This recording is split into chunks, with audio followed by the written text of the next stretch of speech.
निम्मे food channels बघ ना, त्याच्यातले सर्व रील्स हे कशाबद्दल असतात की कुठलाही एक खाद्यपदार्थ घ्यायचा, तो चण्याच्या पिठात बुचकाळायचा, मग तो पावात गुंडाळायचा, मग ते परत चण्याच्या पिठात बुचकाळायचं, तळून काढायचं घाणेरड्या तेलामध्ये आणि त्याच्यावर मस्टर्ड सॉस टाकायचं, त्याच्यावर चीज टाकायचं, बरोबर, त्याच्यावर चीजवर अजून किसून टाकायचं, मग त्याच्यावर चाट मसाला टाकायचा, मग त्याचे कापून 4 भाग करायचे, त्याच्यावर परत चीज किसायचं आणि हे तुमच्या हातात द्यायचं. 90% खाद्यपदार्थांचे रील हे या रेसिपीचे आहेत. हे आपण काय खातोय, न्यूट्रिशनली हे आपण हे काय करतोय आपण, म्हणजे या बॅड कॅलरीज नाही आहेत का? तर हे शेण आहे, ही माती आहे जी आपण खातोय ती, हे अन्न नाहीये, हे विष आहे. माझ्या घरी केलेला स्वयंपाक मी खात नाहीये, तो उद्या रिसायकलिंग मध्ये जातो आहे आणि मी हे बाहेर येऊन खातोय आणि घरी जाऊन सांगतो माझं ना सध्या जरा डाएट आहे, मला भूक नाहीये.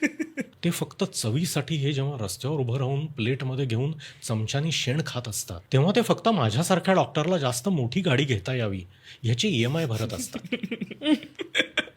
चालू ठेवा.